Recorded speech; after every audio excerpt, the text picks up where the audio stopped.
There are 365 days in the year and only so many stories Team Soch can cover. So here's a roundup of 12 stories from 2019 that we felt needed to be revisited. Number 1. Amazon forest fires. Forest fires occur naturally in the Amazon rainforest every year. But in 2019, there was a 77% increase in fires, leading to the destruction of indigenous people's homes. Many pointed fingers at Brazil's powerful group of agriculturalists that was starting illegal fires in order to use the cleared out land to grow crops and livestock. But rather than investigating the matter, President Bolsonaro, often referred to as the Brazilian Trump, bizarrely decided to instead blame NGOs and Leonardo DiCaprio for starting the fires.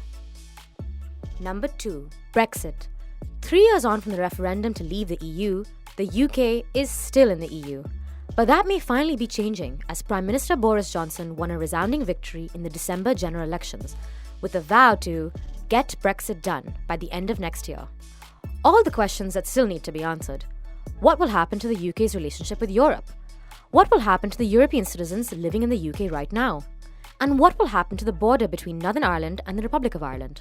Judging by the indecision and ineptitude shown by the British government so far, it'll be a while before all of us find out. Number 3. Hong Kong protests. In March 2019, the government of Hong Kong, an autonomous Chinese city with its own government, proposed a bill that would allow Hong Kongers to face trial in Chinese courts. Critics of the bill argue that it was a tool for the communist Chinese government to crush dissenting voices in Hong Kong.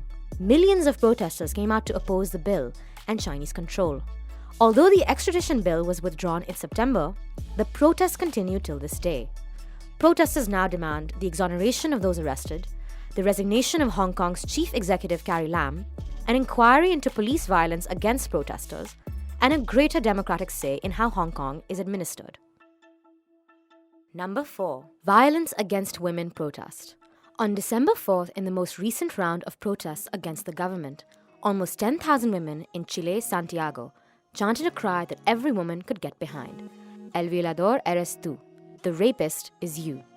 Amid reports of police violence against female protesters, women clad in black clothes and red scarves repeated that not enough was being done to protect women.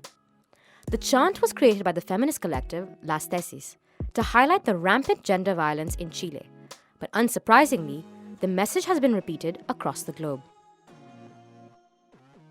Number 5. China's Uyghurs.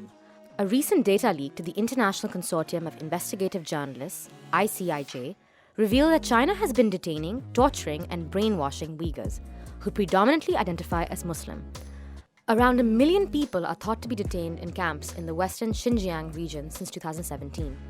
China has repeatedly rejected the claim, calling it fake news. The Chinese narrative has consistently been that the camps are being used for voluntary re-education purposes. But satellite imagery shows that this isn't the case. The so-called Muslim Ummah, meanwhile, stays silent. Number 6. Iraq protests. In October this year, Iraq witnessed massive eruption of protests against the ruling government. These protests were considered the bloodiest since the US-led invasion in 2003. At least 420 people have reportedly been killed so far, and 17,000 people injured. Iraq has seen turmoil in recent years, but what sets these protests out was the statement of support by Iraq's most followed religious cleric, Ayatollah Ali Sistani, who said that the protesters had legitimate and genuine demands, and the government failed to create jobs and control inflation. Analysts had remarked that these protests were triggered by Iran's involvement in the government. Number 7. Climate change in Pakistan. Pakistan has been listed as the 7th most vulnerable country affected by climate change. Over the past year, the country has seen rising rates of internal migration due to climate change, declining agricultural productivity, water scarcity, and an increased risk of natural disasters. In 2017, the PTI-led government founded a Ministry of Climate Change. Their work, largely, has been limited to a reforestation program and a plastic bag ban. But as far as policy reforms are concerned, the ministry has been silent. And while the world moves away from coal, Pakistan already has 9 coal-fired power plants, with several more in the pipeline. Number 8. India. Looks like Modi's government has had a busy 2019. With its abrogation of Articles 370 and 35A, the BJP government put Indian-occupied Kashmir under the longest curfew in democratic history. The UN's last attempt to intervene in the Kashmir dispute on December 18th was shot down after France refused to attend a meeting of the United Nations Security Council over Kashmir. Now, the BJP government is attempting to limit the rights of Muslims through the CAB bill and the NRC. What will Modi ji do next? Number 9. Attack in New Zealand. On 15th March, 2 mosques in Christchurch, New Zealand were attacked by a gunman identified as a 28-year-old Australian citizen, Brenton Harrison Tarrant.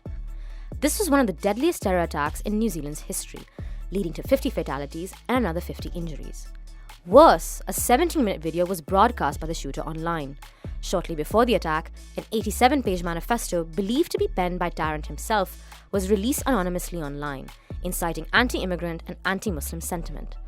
Prime Minister Jacinda Ardern announced an immediate need for change to the nation's gun laws, particularly regarding the legality and regulation of military-style semi-automatic firearms. Number 10. US shootings. There is no end in sight to the number of mass shootings in the United States. In 2019, there were 399 mass shootings, with 454 people dying. In the most recent case, an aviation student from Saudi Arabia shot 3 people at a naval air station. In fact, since 2012, there have been 2,324 mass shootings in the United States. This makes the US an outlier among developed countries. The US leads the world in the number of civilian-owned firearms, with 88.8 guns per 100 people. In second place is only Yemen at 54.8 guns per 100 people. It's unclear how many more shootings the United States has to suffer before gun laws are finally fixed. Number 11. Protests in Sudan. In April 2019, former President of Sudan, Omar al-Bashir, was forcibly removed from office by the Sudanese military when protests swept across the country due to soaring bread prices. Over 250 people lost their lives protesting the dictatorial regime, which had been in power for almost 30 years. Al-Bashir had been accused of corruption, violent repression of political dissent, and even war crimes against minority rebels in 2003. Sudan is now being administered by a transitional civilian government. Protesters recognize the revolution is not over and continue to demand a permanent democratic setup in the country. Number 12. Tech companies versus privacy. Human rights organization Amnesty International produced a landmark report that highlighted the dependence of major tech companies such as Google and Facebook on collecting private data from users in order to make money. Tech giants monetize our personal information by selling it to corporations so that they can better target their products and services to us. Governments around the world are taking notice of this business model at odds with the right to privacy. Mark Zuckerberg, CEO of Facebook, was questioned by the US Congress about Facebook's monopoly control over social media.